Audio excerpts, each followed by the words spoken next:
Bonjour et bienvenue pour l'épisode 85 du podcast de La Boutiqueuse. La Boutiqueuse, c'est moi. Dans la vraie vie, je m'appelle Mélisse, mais vous pouvez me retrouver sous ce pseudo sur les différents réseaux sociaux.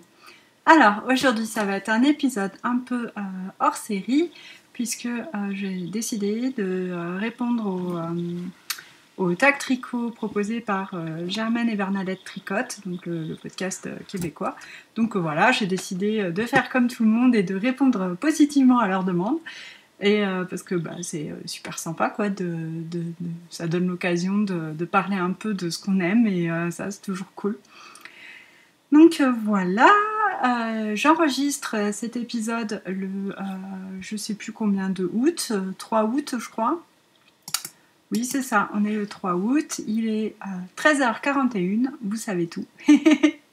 Et du coup, vous allez l'avoir plus tard, puisque je vais le mettre en ligne un peu plus tard, parce que là, en gros, j'ai mis un podcast en ligne déjà hier, donc voilà, ça vous fera un petit peu de contenu pendant que moi, je serai partie en vacances.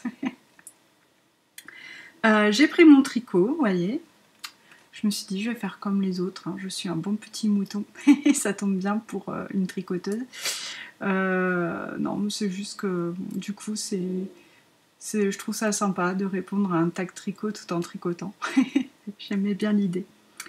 Donc voilà, j'ai aussi, en plus du tag tricot, j'avais demandé sur Instagram si vous aviez des questions. Alors j'ai heureusement hier soir relevé toutes les questions qu'il y avait. Ce matin, la story avait disparu quand j'ai voulu aller regarder, donc je n'ai pas pu voir si ce matin il y avait eu de nouvelles questions. Donc bon, on fera avec, enfin plutôt sans, mais, mais on va y arriver quand même. Alors, la première question du tag, c'est quel est l'endroit où tu ne tricoteras jamais ? Alors l'endroit où je ne tricoterai jamais, c'est, je sais pas, dans mon bain sûrement, puisque je ne prends pas de bain. Donc ça risque pas d'arriver. L'endroit où je tricoterai jamais, les toilettes, hein, je pense comme tout le monde, j'ai du mal à m'imaginer sur le trône en train de tricoter. Ce serait bizarre.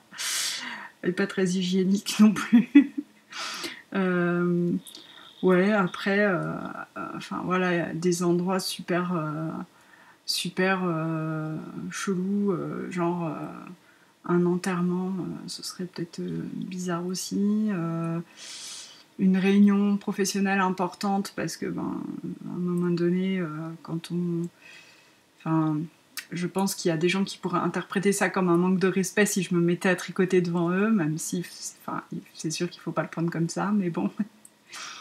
Voilà, l'endroit le plus inusité où tu as tricoté, donc l'endroit le plus inusité, le plus original, j'en sais rien. Alors là, bonne question. Je tricote un peu partout en fait. Alors, là où je vais, je tricote à la plage, je tricote partout. Donc les salles d'attente. Mais bon, il n'y a pas un endroit vraiment qui m'a marqué où là je me suis dit waouh, là t'as tricoté, je sais pas, au sommet de la Tour Eiffel, ou je sais pas. Non, je ne sais pas. J'ai pas une vie complètement folle, quoi, en fait. Donc je tricote pas dans des endroits complètement incroyables. Alors, question 2. Quelle est ta laine préférée ? Alors, la laine préférée, c'est un peu compliqué. Alors, déjà, pour moi, c'est toujours assez compliqué de dire quel est mon quoi que ce soit préféré, parce que j'aime plein de choses, et j'aime beaucoup les choses, et j'en aime plein. Et j'aime pas non plus dire ça c'est mon truc préféré, ça voudrait dire que, comme si les autres je les aimais pas, alors qu'en fait non. Et puis, alors la laine préférée, en fait, je trouve que la laine, ça dépend vraiment du projet. Donc, telle laine va être géniale pour tel projet, et telle autre laine va être géniale pour tel autre projet, mais si on inverse, ce sera nul en fait. Donc, j'ai du mal à répondre à ça. Après, moi, j'aime bien la diversité, donc j'aime bien tricoter des laines différentes. Je pense que certainement, c'est ce que je vais répondre en fait pour ma laine préférée, ça va être très certainement la laine que ma sœur me donne, puisque ma sœur file au fuseau et maintenant au rouet, mais je n'ai pas encore pu tester ses prouesses au rouet. mais elle file au fuseau et donc elle me donne, puisqu'elle ne tricote pas, elle me donne la laine qu'elle file au fuseau. Et donc je pense que ça c'est ma laine préférée parce qu'elle est chargée évidemment émotionnellement, puisque c'est ma sœur qui l'a fait, qui y a passé son temps, et que du coup ça a une valeur vraiment particulière, qu'en plus souvent on choisit ensemble les couleurs, tout ça, enfin, c'est de plus en plus, puisqu'on va ensemble sur des festivals où elle choisit avec moi et pour moi aussi des fibres. Donc ça c'est vraiment chouette. Et puis en plus, la laine filet main, ça a vraiment une texture particulière, c'est très différent de la laine, j'allais dire industrielle, parce que la laine même teinte à la main, ça reste entre guillemets, la laine en elle-même est industrielle puisqu'elle a été filée en filature, elle n'a pas été filée à la main. Donc c'est encore différent. Et la laine filet main, je trouve, est pleine de surprises, puisque elle n'est pas aussi régulière. Des fois, il y a des petits pétats de laine qui se baladent. C'est très intéressant en termes de matière. Donc voilà, certainement celle-ci, disons que si je devais ne plus tricoter qu'une seule laine, ce serait celle de ma sœur. Voilà. Et puis il faut faire honneur à la famille. Et après, en termes de... Puisque je crois pas qu'il y ait la question après, je vérifiais quand même, histoire de pas dire n'importe quoi. Oui, il n'y a pas la question après. Donc la laine préférée dans ce qui est... ce qui n'est pas ma sœur, en fait. J'aime beaucoup les laines de teinturière indépendante. Tout simplement parce que j'aime beaucoup la couleur et que elles offrent un panel de couleurs qui est inaccessible pour l'industrie. On ne trouve pas ça dans les laines industrielles, et donc moi c'est ça qui me plaît. Ensuite, je démêle, je suis désolée, je suis en train de démêler mon mohair. Ensuite, je trouve que chaque teinturière a vraiment sa patte. On reconnaît d'ailleurs parfois au premier coup d'œil, c'est dans les écheveaux. J'aime beaucoup Arcoiris-Siam, parce qu'en plus j'ai la chance de travailler avec elle sur des collaborations, et c'est vraiment hyper agréable de bosser avec elle, puisqu'elle c'est quelqu'un de très rigoureux et très agréable à la fois, donc voilà, c'est vraiment un plaisir. Après, j'aime beaucoup les petites potions pour son univers coloré, très foufou, très fluo, et ça, moi j'aime beaucoup. Puis oui, Arcoiris-Siam, en plus, j'ai pas dit, mais elle a un panel de couleurs qui est assez incroyable. C'est la quantité de coloris qu'elle a, qui sont tous plus jolis les uns que les autres, c'est assez dingue. Donc oui, Déborah des petites potions, j'aime beaucoup tout le monde, en fait. J'aime beaucoup la laine, j'aime beaucoup la couleur, donc j'aime le travail de teinturière indépendante. Voilà, j'aime aussi, je tricote aussi des laines industrielles. Franchement, voilà, je trouve que c'est une fausse polémique, laine industrielle ou laine de teinturière indépendante. Ça dépend vraiment déjà du budget qu'on a. Parce que évidemment la laine teinte à la main ça coûte plus cher, et la laine industrielle ça coûte moins cher. Bon, c'est sûr, ça c'est déjà ça définit ce qu'on va acheter, quoi, forcément. Après, moi j'ai pas forcément, on pourrait croire comme ça que j'ai un budget de dingue parce que je tricote quand même pas mal de laine de teinturière indépendante. En fait, j'ai un budget correct, même si je n'achète pas tant que ça au final, mais c'est surtout que je me fais offrir beaucoup de laine. Et donc là, par contre, c'est vrai que c'est chouette puisque que ce soit le Père Noël ou ma famille qui m'offre de la laine à mon anniversaire. Donc du coup, ça permet d'avoir de chouettes choses à tricoter. Ensuite, question 3, quel est ton projet préféré? Alors, mon projet préféré, en termes de modèle, ça rejoint une des questions qu'on m'a posées par Instagram, c'est Petit Bout de Laine qui me l'a posé.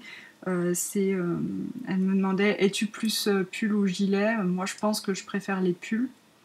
J'aime bien les gilets parce que je trouve mais en fait moi je porte pas les gilets ouverts tellement.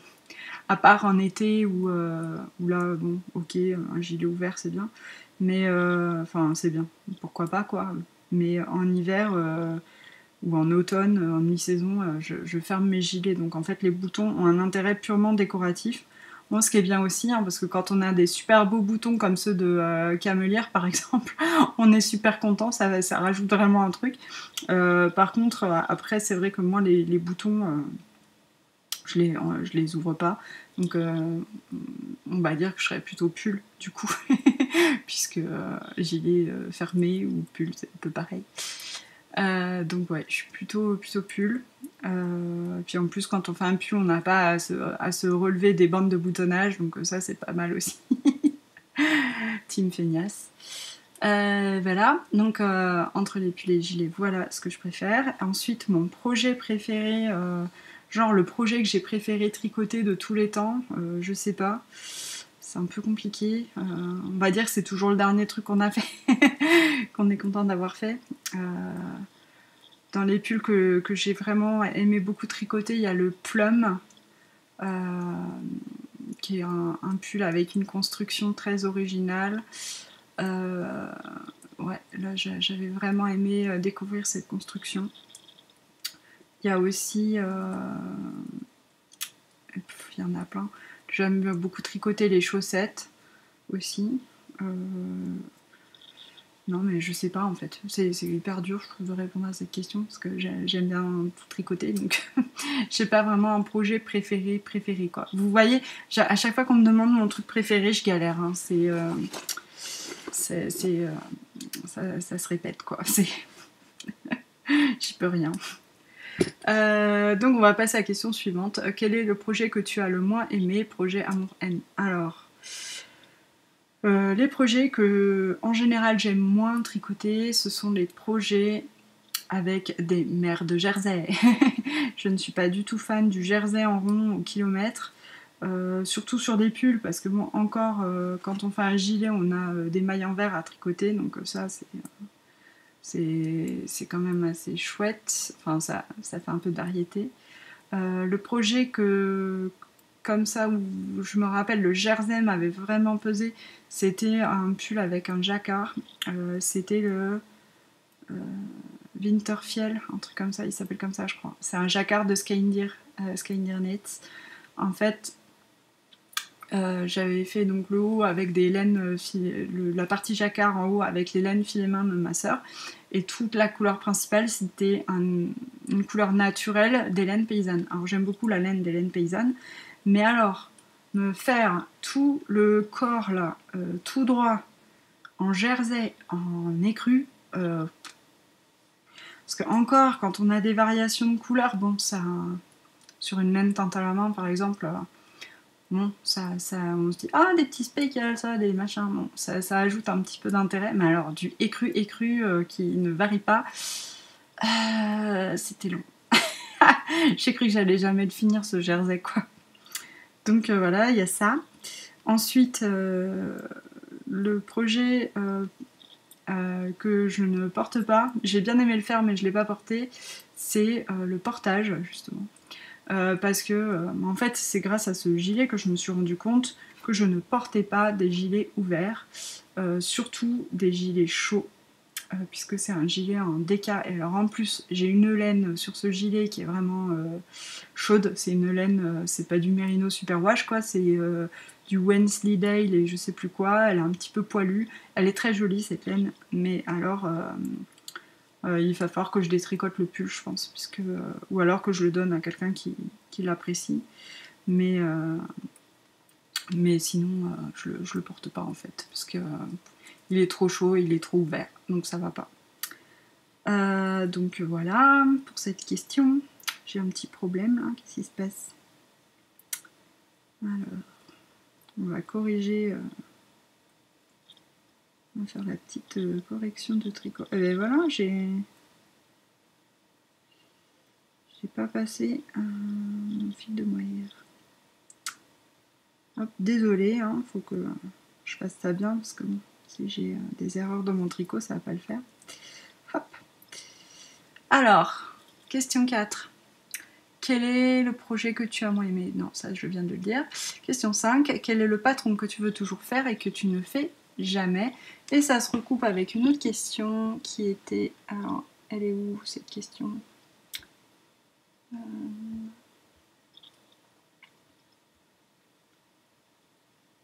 Quel est le projet tricot le plus foufou que tu aimerais faire et que tu n'as encore pas fait? De Anatole. Alors, le patron que je veux toujours faire et que je n'ai fait jamais, il y en a plusieurs. Il faudrait que j'aille voir sur Ravelry en même temps. Attendez. Je sais, j'ai pas préparé, c'est mal. Je suis une mauvaise podcasteuse. On va me jeter des pelotes de laine à la tête pour me punir. Alors... Je me rappelle jamais du nom de ce projet, c'est pour ça, c'est une veste en jacquard en fait. De Caitlin Hunter. Que j'ai acheté il y a fort longtemps. Et j'avais profité en fait d'une réduction sur ces patrons, ça devait être un code anniversaire ou quelque chose dans ce genre là. Et j'avais pris le Terol d'Ego, qui est un châle que j'ai tricoté. Et j'avais également pris cette veste. Je ne trouve plus. Oh, bah, c'est magique ça, ça a disparu de mon... Ça a disparu de ma librairie ou quoi? Alors...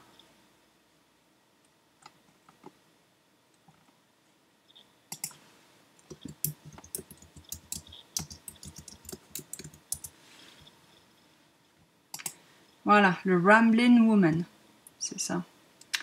C'est une veste en déca, et alors en fait je l'ai pas faite parce que j'arrive pas à choisir suffisamment de couleurs. Il y a plein de couleurs à choisir, et je n'arrive pas à me décider, tout simplement. Trop de choix tue le choix. Ensuite, il y a un autre projet que j'aimerais faire et que je n'ai pas fait encore. Et j'ai la laine, j'ai le patron, j'ai tout ce qu'il faut. C'est le gilet Carvi de Marie-Amélie. Mais bon, celui-là, peut-être qu'il va venir sur mes aiguilles prochainement. Bon, là, il fait trop chaud en ce moment. Enfin, il fait trop chaud.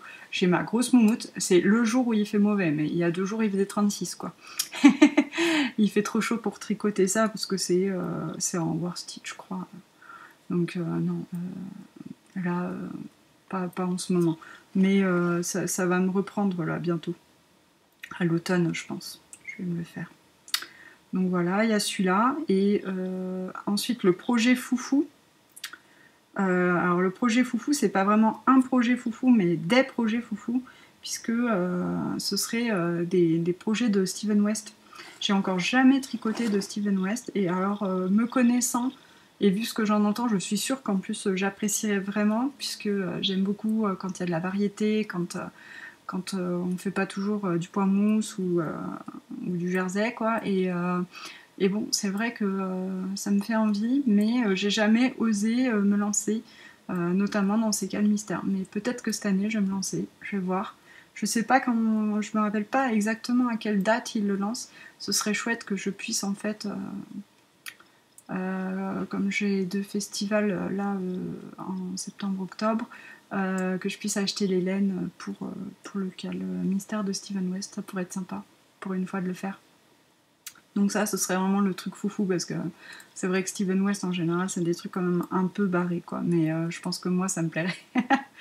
Enfin en général ça me plaît. L'année dernière j'avais vraiment hésité à faire le Cal Mystère et j'ai regretté de ne pas l'avoir fait. Parce qu'il disait que c'était géométrique et tout. Je me suis dit, oh, truc géométrique. Et en fait, c'était le Starflake, là. C'était trop beau. Et ouais, non, j'aurais dû me lancer. J'ai pas osé. Question 6. Est-ce que tu achètes ta laine par coup de cœur ou par projet? Alors, ça dépend. Ça dépend, puisque ça dépend, ça dépasse, comme on dit. Puisque des fois, souvent j'achète par coup de cœur, hein, on va pas se mentir, je me dis allez, je prends cette couleur me plaît, j'en prends, alors soit une, si je me dis bon tant pis, les chevaux solitaires, ça fera des chaussettes, ou bien dans un combo, puisque moi j'aime bien avoir quand même un petit stage des chevaux solitaires pour pouvoir les assembler et tout ça. J'aime bien jouer à ça. Et après, ça m'arrive aussi de prendre 3 écheveaux pour faire un pull. J'ai une couleur que je vais aimer, et hop, je me dis, allez, je prends 3 écheveaux, je ferai un pull ou un gilet avec ça, et ce sera très bien. Mais quand même, j'achète aussi pas mal par projet, c'est-à-dire que, par exemple, l'année dernière, à l'heure de la laine, j'ai acheté de la laine pour faire un Elton, j'ai acheté de la laine pour faire un Reagan, que je n'ai pas fait, mais peut-être un jour. Voilà, des fois je me dis, allez, j'achète cette laine et je ferai telle chose avec, et voilà. Donc un peu des deux. La pandémie a-t-elle eu un effet sur tes achats laineux? Non, ça n'a pas eu d'effet, puisque alors j'étais plus ou moins en no-buy, c'est-à-dire que j'ai décidé cette année de quand même limiter les achats, alors pour des raisons purement financières, hein. C'est-à-dire que bon, d'une part je ne manque pas vraiment de laine. Comme vous avez pu le voir, j'avais fait une vidéo sur mon stash en début d'année, je crois c'était, et on voyait très clairement que je ne manquais absolument pas de laine, donc j'avais quand même pas mal de choses à tricoter. Et ensuite, l'autre facteur, c'était que le 19-20 septembre, il y a le festival Woolend Music que j'organise, donc à Grazac, et je compte bien y acheter de la laine. Donc je me réserve un budget pour pouvoir acheter de la laine à ce moment-là. Après, du coup, enfin voilà, c'est pas la pandémie qui a bloqué mes achats ou quoi que ce soit, même si bon, moi pendant la pandémie, j'avais décidé de pas commander de trucs, surtout que bon, moi par exemple, j'avais expédié des choses qui se sont perdues, tout ça, bon, c'était un peu compliqué au niveau de la poste pendant la pandémie, donc voilà, j'avais pris le parti de ne pas commander de choses, et du coup, bon. Mais bon, ça n'a pas vraiment eu un impact au final. Et puis après, j'ai acheté, comme je disais, je suis en plus ou moins no-buy, plus ou moins parce que tout simplement, j'ai aussi, comment dire, je perds mes mots. J'achète quand même de la laine, puisque par exemple, pour faire certains projets, par exemple celui-ci, ma sœur a filé la laine principale, et j'ai acheté le mohair qui va avec pour tricoter le modèle que j'avais en tête. Donc voilà, j'achète des copains à mes écheveaux ou à mes pelotes pour pouvoir tricoter les projets dont j'ai envie. Voilà. Donc voilà pour cette question. Question 7. Pourquoi aimes-tu tricoter? Alors, vaste question. J'aime tricoter parce que ça me donne quelque chose à faire, déjà. Je n'aime pas être inactive. J'ai beaucoup de mal à être, par exemple, plantée devant la télé, à regarder un truc. Alors, même si j'aime bien ce que je regarde, j'aime beaucoup... avec mon mari, si vous voulez tout savoir, on adore regarder des séries, et donc on regarde tous les soirs des séries à la télé, et des séries américaines notamment, mais pas que. Et du coup, pendant ce temps-là, je tricote. Et en fait, si je fais rien, j'ai l'impression de m'ennuyer, quoi. Alors avant d'être vraiment à fond tricot, j'ai toujours quand même fait quelque chose pendant que je regardais la télé, c'est-à-dire que je faisais des sudoku à un moment donné, des mots croisés, j'ai fait de la couture aussi, beaucoup de couture à la main, euh, notamment du patchwork, enfin bon. Et mais bon, après depuis, on va dire 6 ans, 7 ans, je tricote vraiment énormément et du coup, je tricote devant la télé. Ensuite, j'aime tricoter parce que ça me détend. Je pose un peu mon cerveau. Je pense que c'est aussi pour ça que j'ai besoin de tricoter devant la télé. J'ai un cerveau qui mouline pas mal quand même. Et donc, si je suis devant la télé juste comme ça et que mes mains sont inactives, mon cerveau mouline. donc là, comme ça, au moins, entre se concentrer sur ce qui se dit à la télé et les images et tout ça, et se concentrer sur ce que je fais avec mes mains, mon cerveau, là, ça y est, il est bien occupé, il souffle. C'est sa façon à lui de se détendre. Hein. Si vous avez des choses à dire, dites-le lui en direct, hein, parce que moi, j'y suis pour rien, clairement, c'est lui qui est fautif. Ensuite, j'aime tricoter aussi pour tout ce que ça apporte. Après, c'est plus au niveau de la communauté tricot, quoi. J'ai découvert tout un univers quand même avec cette communauté tricot sur Internet. Et ça a changé ma vie. Enfin, je veux dire, il n'y a même pas d'autres mots possibles. Peut-être que pour certains, ce serait un petit peu fort. Pour moi, c'est ça. Ça a changé ma vie. C'est-à-dire que le moment où j'ai découvert la communauté tricot sur Internet via les podcasts et tout ça, j'étais dans une période qui n'était pas super globe, on va dire. Et du coup, ça m'a aidé quand même à traverser ça. Ça m'a permis de rencontrer des gens.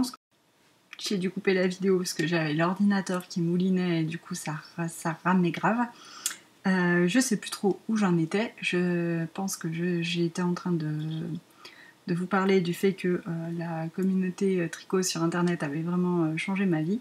Donc oui, c'est vrai que moi, à partir du moment où j'ai découvert les podcasts, ou en plus après j'ai lancé moi-même mon podcast, j'ai créé ma marque pour les sacs à projet et tout ça.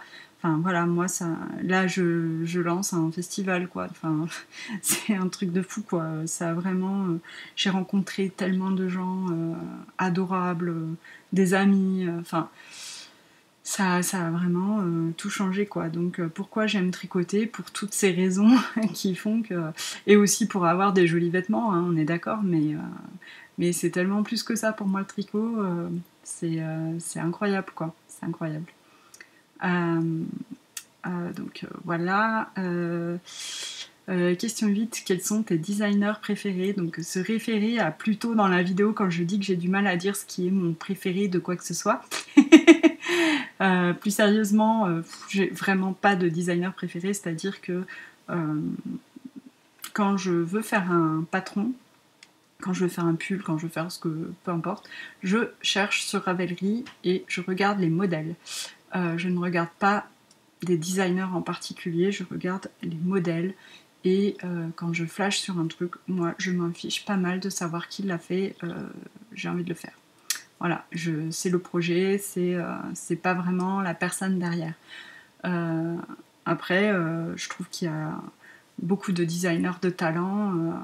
Je reconnais tout le talent et la créativité et de plein de designers, notamment francophones, parce que c'est vrai qu'on parle souvent des designers américains, tout ça, ils font des très jolies choses, mais en France aussi on a des super designers et donc ça c'est cool, hein. C'est sûr que quand on voit ce que peut produire Marie-Amélie ou Audrey de Yarn Flakes ou enfin voilà, plein d'autres, voilà. C'est ça que j'aime pas non plus quand je dis mes préférés, c'est que j'oublie forcément plein de gens qui vont après avoir envie de me taper. C'est embêtant, et alors que je les aime beaucoup. Ce qui est encore plus embêtant pour moi, parce que se faire taper par des gens qu'on aime beaucoup, c'est ballot.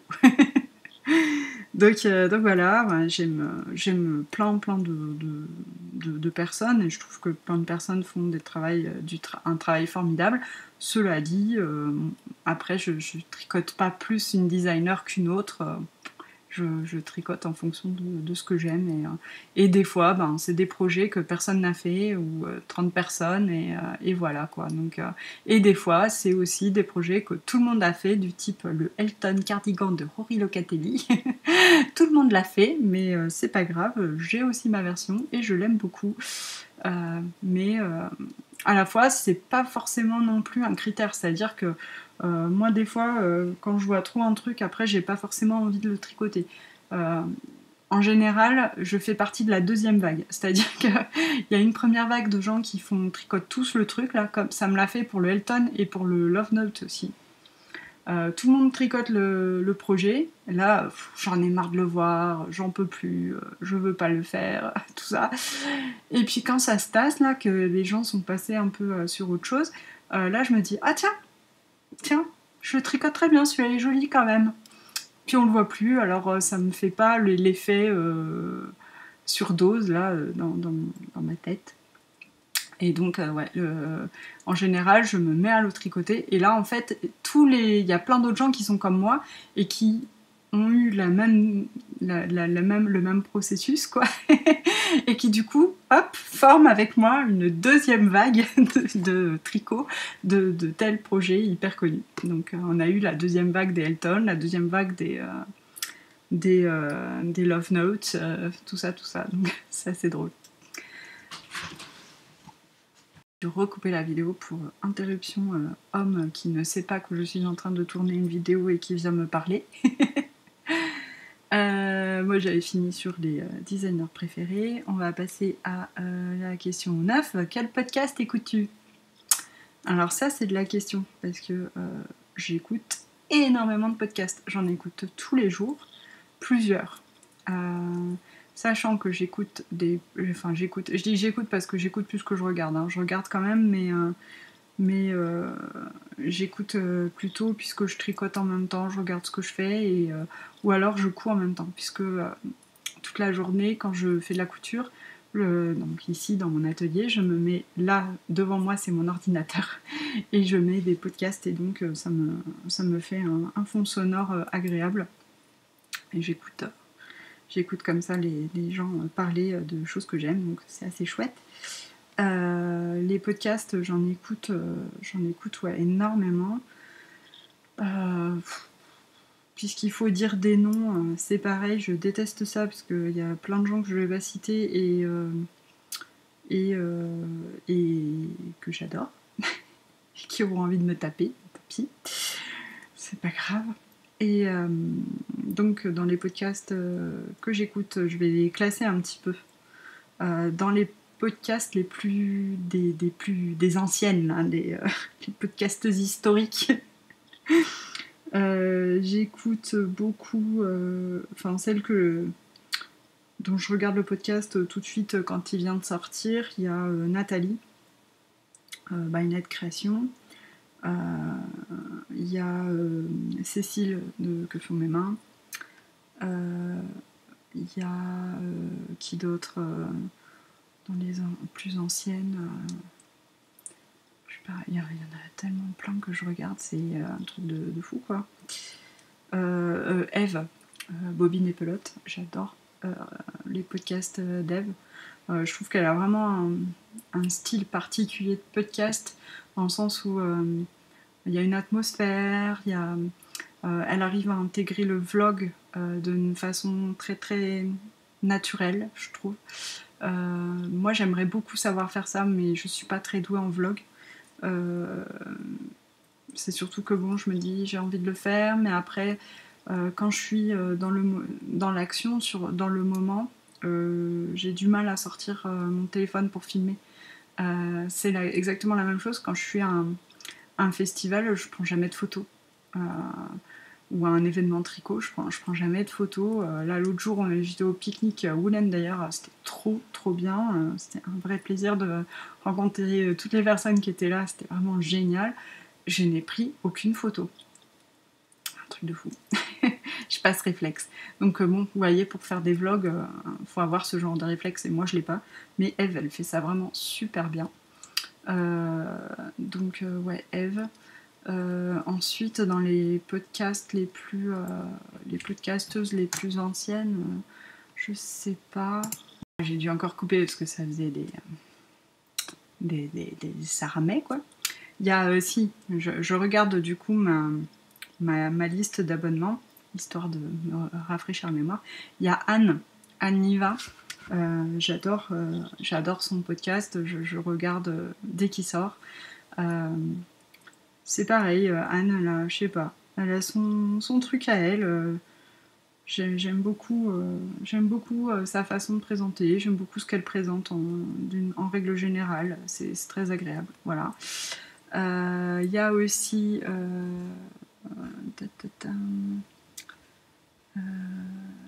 Triple L de Mag que je regarde. Alors bon, là j'ai un petit bémol, alors c'est pas sympa de dire ça en public peut-être. Mais j'aime moins parce que maintenant ce qu'elle fait c'est le podcast minute et alors moi j'ai du mal à regarder. Alors ceux qui sont un peu plus longs dans ces podcasts minutes je les regarde, ceux qui sont autour de 20 minutes, mais quand c'est 5 minutes en fait, comme moi le temps que je mette le podcast machin, que je sais pas, ça me perturbe. Les podcasts de 5 minutes, j'ai du mal, mais après, par contre, tous ces podcasts autres, je les regarde. Il y a qui d'autre aussi punaise, c'est dur hein, de se rappeler des noms. La mémoire en carton, quoi.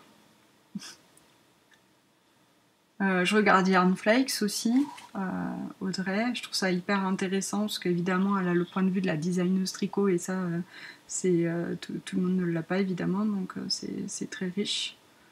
Enfin voilà, bon, je regarde comme ça plein de podcasteuses. Ensuite j'aime bien aussi dans les plus récents, enfin il y en a une à laquelle je pense là qui est à la fois récente et pas récente, c'est Tricot et Stitch, puisque elle avait fait une longue coupure dans son podcast et là elle a repris. Moi j'adorais son podcast audio et j'aime bien aussi son podcast vidéo, il est sympa. Voilà. Ensuite, dans les podcasteuses plus nouvelles, celles dont je ne rate pas un épisode, ben évidemment, il y a Maud Imaginaire qui est ma copine, donc évidemment, je saute sur ses podcasts. Bon, elle en a fait que 2, mais je les ai vus tout de suite. Ensuite, il y a Léa, La puce à l'aiguille, j'adore aussi regarder ses podcasts. Il y a Carole, Pomme de laine. Il y a enfin voilà, pour ceux que je regarde tout de suite où j'en raterai pas quoi. Je suis sûre qu'il y en a d'autres hein, même façon. J'aime bien les podcasts d'Anna aussi, Lana Tricot. Pareil, elle a le point de vue boutique qui est aussi assez intéressant, j'aime bien du coup ces podcasts. Il y a Ludivine, donc c'est Rose et Balles de laine. J'aime beaucoup son univers, elle m'inspire énormément. C'est très délicat, très délicat et joyeux, je dirais. Et alors, notamment au niveau du crochet, ça m'inspire beaucoup tout ce qu'elle fait. Et puis alors la broderie, moi j'en fais pas, mais elle arrive à me donner envie d'en faire, quoi. Donc c'est pour dire. Elle a vraiment fait un travail magnifique. Voilà. Après, je sais pas. Ah oui, dans les podcasteuses, les vieilles, il y a MJ aussi, Margeva. Évidemment, je regarde aussi dès que son podcast sort, je le regarde. Et puis c'est une copine, donc voilà. Mais ouais, non, vous voyez, c'est affreux parce que je suis sûre que j'oublie plein de gens que j'adore. Je suis désolée. Je suis vraiment désolée. Ensuite, je voulais vous parler aussi un petit peu des podcasts en anglais, puisque je regarde, moi, beaucoup de podcasts en anglais. Et donc, les personnes que je regarde absolument, dont je ne rate pas un épisode, il y a Dundonet. Il y a aussi...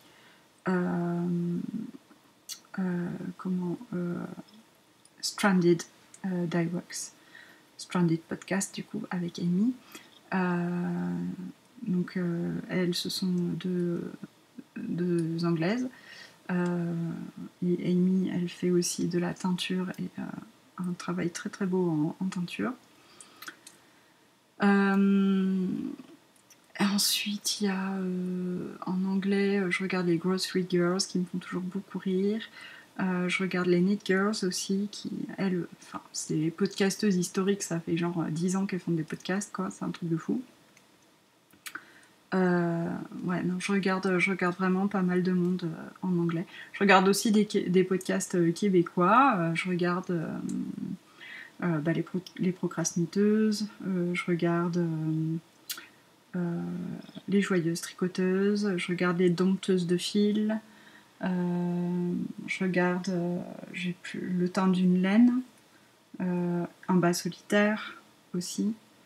J'aime beaucoup le travail de Marie-Christine Lévesque. Donc voilà, un petit peu le tour des podcasts, mais il y en a 10 000 que je regarde assez récemment et que j'aime. Et après, il y a les podcasts que je regarde aussi beaucoup pour la couture. Il y a celui de Lise, Yuki & Lise. J'aime beaucoup ce qu'elle fait, c'est très pétillant, je trouve, son podcast et ses réalisations sont vraiment à cette image-là aussi. Enfin voilà, il y a plein de gens qui font plein de trucs bien, quoi. En podcast. On pourrait en parler pendant des heures, mais on n'a pas le temps. Hein. Mais en plus, j'ai oublié quand même des copines en podcast. C'est Jules et Popo. Hein. J'adore Jules et Popo, quoi. Vinciane et Chantal, c'est mes podcasteuses chouchoutes aussi, quoi. J'adore les regarder. Elles sont hyper positives. C'est ça, si une petite bouffée d'air marin là, et de bonheur tricotesque. Donc voilà pour les podcasts. Je vais arrêter parce que je vais toujours oublier des gens et ce sera toujours affreux. Question 10, du tac tricot, qu'est-ce que tu tricotes le plus en nombre de projets, peut-être des chaussettes, parce que je tricote quand même pas mal de chaussettes.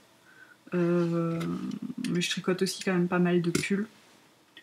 Ouais, donc des chaussettes et des pulls. Et puis après voilà, c'est déjà pas mal.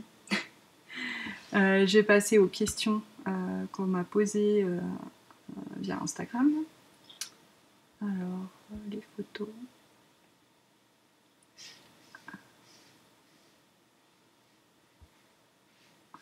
Désolée, ça prend un peu de temps. Alors, pelote et repelote. Ah, mais voilà un autre podcast que j'adore aussi, d'ailleurs. Et que vraiment, je saute dessus dès qu'il apparaît sur mes abonnements. Quelle couleur as-tu longtemps détesté puis aimé grâce au tricot? Alors ça, c'est marrant comme question parce que sur le coup, je me suis dit, bah non, il n'y a pas de couleur. Et en fait, si, il y en a une. Question judicieuse de Chloé. Le orange. J'étais pas très très fan du orange. Et en fait, grâce au tricot, bah déjà, j'ai découvert plus de nuances de orange en laine et qui m'ont plu. Et notamment, vous voyez, le orange de Moelton, j'en suis complètement fan.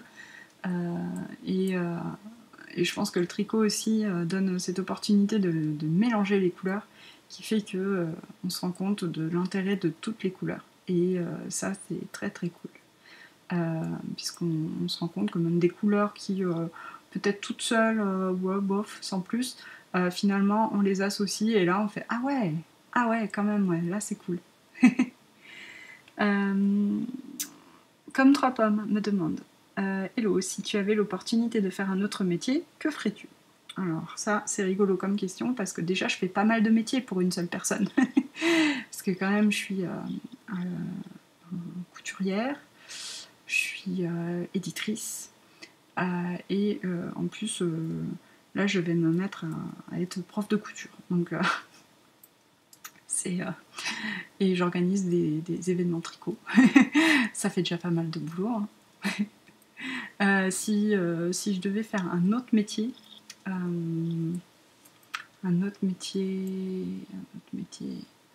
je sais pas, j'aime bien les choses manuelles. J'aurais aimé, à un moment donné, je m'étais posé la question d'apprendre la reliure de livres. Ça, c'est un truc qui m'aurait plu aussi. Ou à faire des bijoux, bijoutier. Ça m'aurait plu. Des choses créatives, je pense plutôt créatives et manuelles. Ouais, tout ça. Mais après, je fais déjà pas mal de métiers parce que vous voyez, comme je disais, je suis couturière, tout ça, mais bon, vous voyez, quand on fait des sacs à projet, par exemple, et qu'on veut les vendre, enfin des sacs à projet ou des articles en couture qu'on veut vendre, on est à la fois couturière, mais on est aussi designeuse un peu, puisqu'il faut créer ses modèles, tout ça. On est webmaster, parce qu'on gère son site internet, on le crée. Enfin, moi, je l'ai créé, et je le gère, donc je suis webmaster. Je suis photographe, puisque je prends des photos de... Enfin, je suis pas très douée, hein, mais j'essaye de faire du mieux que je peux pour prendre des photos de mes créations pour donner envie de les acheter. On fait du marketing aussi. On fait de la maintenance, de la prépa de commande, on fait des achats de matériel, on compare, on fait des études de marché, on en fait des choses, hein, je peux vous dire, quand on est à son compte. On est comptable aussi. J'ai déjà beaucoup de métiers quand même, quand on y pense. Alors, autre question.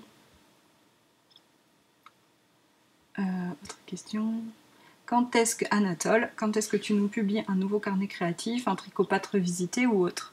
Oui, pour ceux qui ne savent pas, je suis la personne qui a imaginé Couture Addict, carnet créatif pour Couture Addict, et pour noter ses projets. Et hop là, je me lève et je me bouscule. Et le bullet journal pour tricopathe, pareil, c'est carnet pour noter ses projets, et avec dedans plein de petites infos et tout, en plus plein de choses rigolotes. C'est pas prévu que j'en fasse d'autres, de les revisiter. Peut-être j'en ferai d'autres si j'ai d'autres idées. Pour l'instant, je suis vraiment concentrée sur autre chose au niveau professionnel, donc... Mais bon, bien sûr, j'aime faire des livres. Après, bon, je travaille quand même dans l'univers du livre de par mon activité d'éditrice, donc c'est pas quelque chose qui me manque non plus de travailler dans le livre. Bon, quoique là, avec la pandémie, les maisons d'édition se sont mises un petit peu au ralenti, n'est-ce pas? Donc j'ai plus trop de travail là-dedans, mais ça va repartir, on y croit. Donc voilà. Mais non, c'est pas vraiment prévu encore ce genre de projet. Les babioles de Fanny Boop, voilà un autre podcast que j'apprécie. Est-ce que monsieur la boutiqueuse s'intéresse à tes loisirs? Alors, s'intéresse, oui et non. Avant, il s'intéressait pas trop. Je dirais que maintenant, il s'intéresse plus. Il apprécie que je lui tricote des choses, que je lui couse des choses. Il est devenu moins difficile aussi, parce qu'à un moment donné, c'était insupportable de lui faire un truc, parce que il y avait toujours 1 centimètre en trop, 1 millimètre en moins, ceci qui allait pas, donc je lui faisais plus rien, mais il est devenu plus facile là-dessus, donc maintenant ça va. Il s'intéresse, mais après il va pas faire, quoi. C'est pas... Lui, il trouve ça... Il a toujours trouvé ça super cool que je sache faire ça, par contre, et il trouve ça hyper bien que je puisse aussi le montrer à nos enfants. Mais voilà, après, c'est pas lui quelque chose qu'il a envie de faire, par contre. Parenthèse créative me demande tricot français ou à la continentale. Si la seconde des conseils, eh ben, je vais pas pouvoir te donner de conseils parce que comme tu vois, je tricote avec le fil de la main droite et pas à la continentale. Je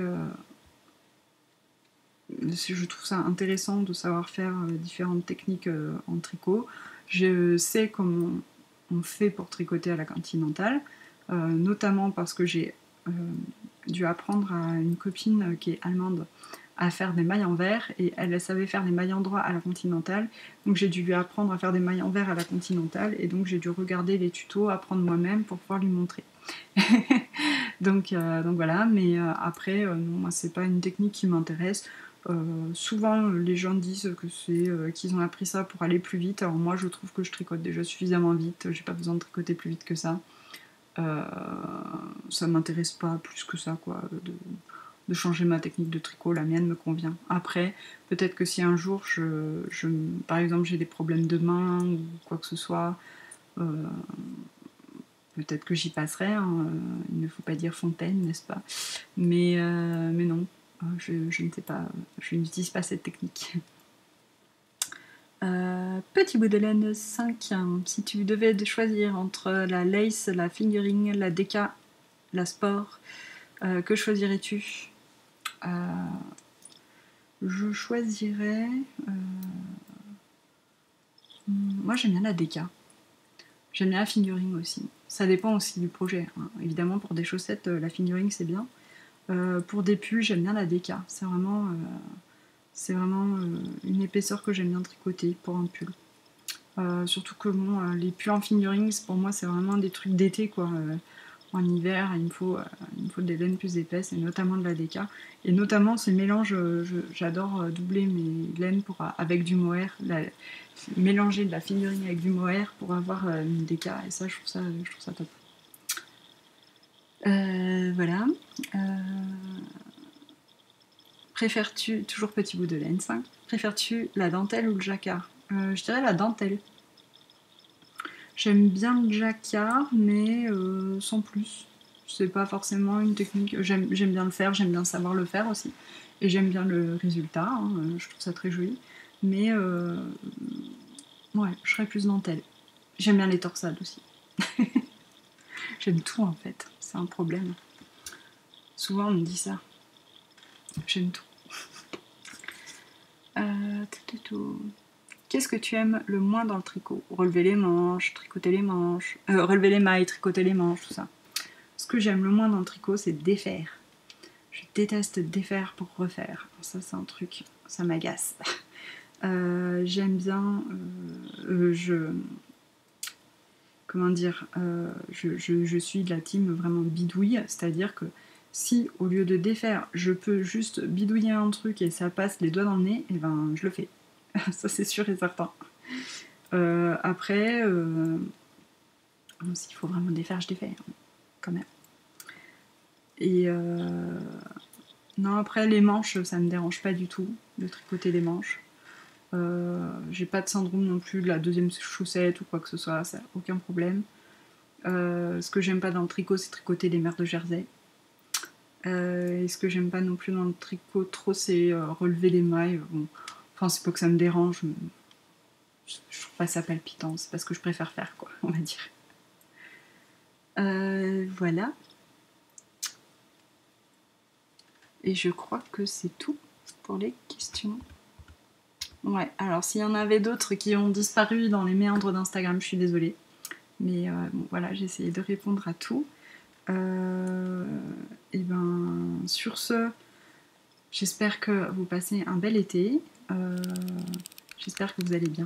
Et j'espère que vous kiffez votre tricot, parce que c'est quand même le plus important. Et puis, ben, sur ces belles paroles, à bientôt. Ciao!